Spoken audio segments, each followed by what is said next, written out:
What is up, guys? Welcome back to my channel, and today I have for you the Adam kit by KBD Craft. This is a Lego gasket mounted 65% keyboard, and I am incredibly interested to start building it. I ordered it. It cost me about $120 total with shipping, because I ordered the full kit, which is about $100, as well as the wrist rests. So without further ado, let's get into the unboxing real quick.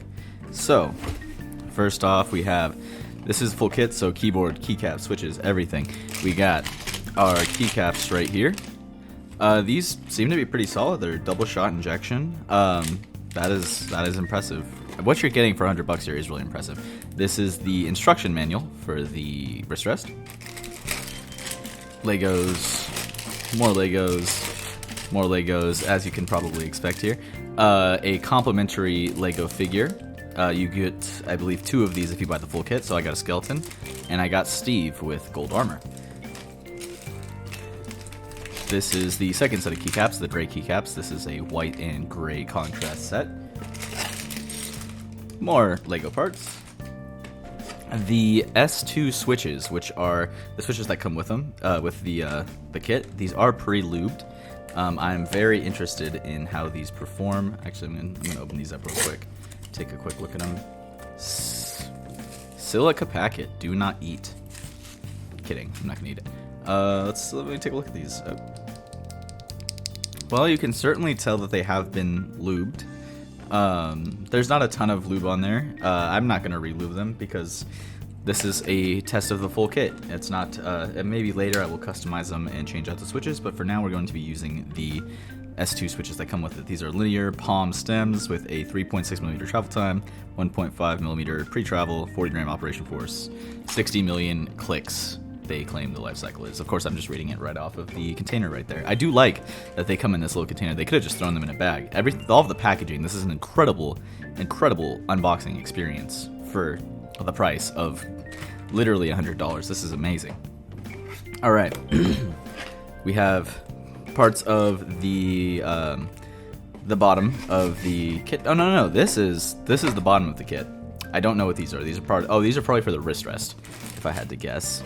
We have our coiled cable, which I haven't actually looked at. Let me take a look at that real quick. This is not a very clean looking unboxing experience here, but you know, it's red. I know that that's the only color they have. I'm not a huge fan of the red. I think that they definitely could have provided us with more colors, because in having a completely like white keyboard and then suddenly having it red for some reason, I don't know if I'm a huge fan of that, but I think it should have been a white, either a white or a black coiled cable, but that is neither here nor there. Let's get back to the unboxing. Here we have our stabs, JKW stabs. These, apparently in the older model of the KBD Craft Adam, were not pre-lubed, but supposedly they are now. Let me take a look real quick here. Yeah, there is a little bit of pre-lube on there.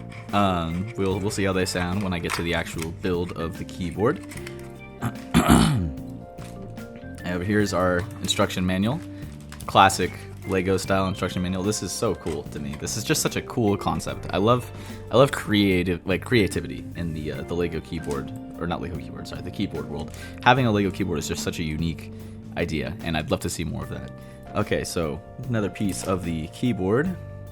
These are the sound dampening, and these, I believe this is with a currently there's a promotion, so when you buy the keyboard it comes with sound dampening, but I don't think it used to. I think you used to have to buy the sound dampening separately, so that is nice. It's supposedly going to help with the hollow sound that was in the first batch of the Adam keyboards. This is the second batch, by the way. There was a first batch prior to this. This is the Core 64, our PCB right here. What else can I say? It's made for the KBD Craft 64 platform. It's gasket mounted, as you will soon see. Here's our actual rubber gasket right here. And underneath, we have the top plate for our PCB, as well as, I believe this is some more sound dampening. Oh, sorry, I'm blocking it with the... I believe this is some more sound dampening. Guessing also... Oh, these are probably the rubber... No, these are the rubber feet. That's what this is. These are the rubber feet to keep the keyboard from sliding. And I don't know what this is. I'm assuming it's more sound dampening. And finally, our switch and keycap puller. So, without further ado, I'm going to cut over to my super professional time-lapse camera, by which I mean my iPhone 13, so you guys can get a full time-lapse of the build.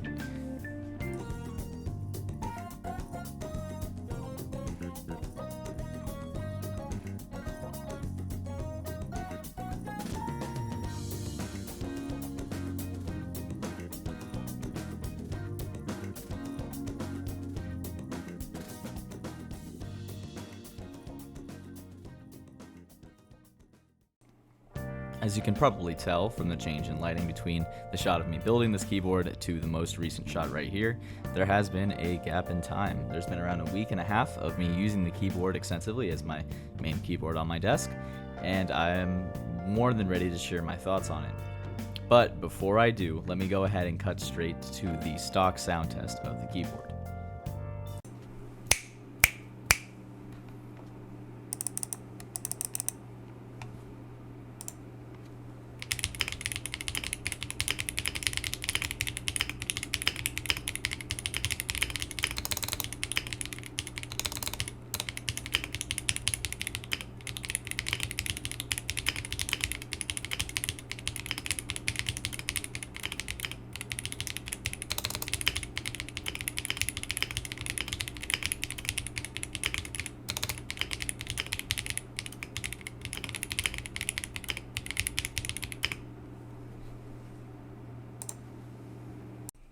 So as you can tell from the sound test, this keyboard does have a higher typing profile. As far as sound profile, it's more of a click-clack rather than a thwack, which to me sounds like building Legos. So I think that is perfect. It sounds like you dumped open a bag of Legos. I think it just goes so well with the aesthetic of the keyboard. Now, going into the performance of the board, first and foremost, of course, is typing. And typing, this keyboard feels great. Gasket mounted, great sound dampening. Good switches for the price, good keycaps for the price. My only complaint with the keycaps is that I wish that they were all white and black instead of the gray here. I think it kind of disrupts it, and it doesn't look quite right. Or even if just the gray had black printing instead of white printing, something about it just throws it off. But overall, this is a great keyboard to type on, especially if this is like perhaps your first custom keyboard. It feels very, very good. However, I do have a complaint. Everything I've said about the typing experience is for the short term. If you're a college student like me, you often spend several hours typing. That is not fun to do with this keyboard for one main reason, and that is the typing angle. Now, if I hold it sideways like this, you'll see that this keyboard is essentially flat. There is a slight sort of angle here, but it's not very extreme. Now, comparing that with a relatively cheap keyboard like the GK61, you'll see a very distinct taper. And what that means is that when you're resting your hands here, your hands are naturally going to rest at an angle, which is going to be more comfortable to type on, especially if you have a wrist rest. In contrast, this lack of a typing angle here means that typing for long periods of time on this keyboard is not very comfortable. You kind of have to rely on this sort of floating typing style instead of resting your hands, because it's just not, your hands will cramp up. And that floating typing style isn't necessarily comfortable to maintain for long periods of time either. So if you're typing up like one essay or something for maybe an hour or two, it's not really a problem. But if you are typing for several hours, a long 8-9 page research essay, which is something I'm inclined to do, this doesn't necessarily fill that that type of typing, typing experience, typing occupation. With that aside, everything else about this keyboard is stellar. I do like the included wrist rests, they do their job. However, I do wish it was one long wrist rest instead of this 2 split wrist rests just for the sake of aesthetics.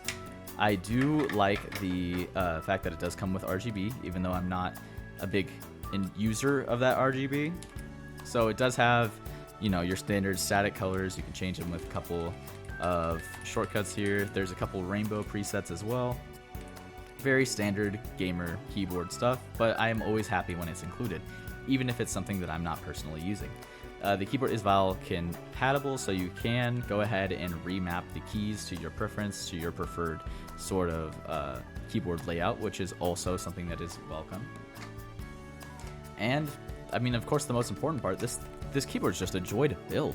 If this is your first keyboard or first like custom keyboard and you have like a normal gaming keyboard, I would 100% recommend it, especially if its primary use is gaming. If you're not primarily using this for typing, like for typing long essays, you can use it for typing obviously, but if you're using this as like the main desk on your keyboard, like for me, I have several Legos on my keyboard, which means it just matches the aesthetic of my gaming setup. And it's the easiest thing in the world to build. Well, it is and it isn't. I took much longer on building this keyboard than I had to, mostly on account of the fact that all the parts are white, which means that it is very hard to tell parts apart, especially if there is only like a 1 stud difference in the length. I ended up like finding myself counting studs, etc., etc. But that was more of a user error issue than the actual difficulty of building the board. There's no screws. It is simple as build the case out of Legos, pop in the switches into the top plate and into the PCB, add your case foam, add your keycaps, and you're done. It is the simplest keyboard build ever. There's no soldering, there's no screws, there's nothing. So if you're giving this as a gift to someone who wants to get into keyboard building and isn't sure, 100% recommend it, especially for the price. This is $100 for the full kit, roughly $120 if you include the wrist rests and shipping, which to me is a incredibly fair price, almost a steal. For what you're getting here, the quality of the typing experience overall, the look of the keyboard, the features that it comes with, this is just amazing. I cannot recommend it enough. I'm not saying, oh, if you have another keyboard, don't go out and like immediately go run out and buy this. This isn't gonna revolutionize your typing, but for what it is, for being as unique as it is, and for offering what it does, I think that this is an incredible price, and I would recommend it to basically anyone, especially if you're a keyboard collector. So with that, if there's any sort of questions you have in the comments, feel free to leave them. I love to answer comments. And if you have any sort of disagreements with me, if you think that this is horrible, feel free to leave that in the comments as well. I'd love to hear all of your opinions, guys. So thank you so much for joining me on this little review of this keyboard, and I will see you in the next one.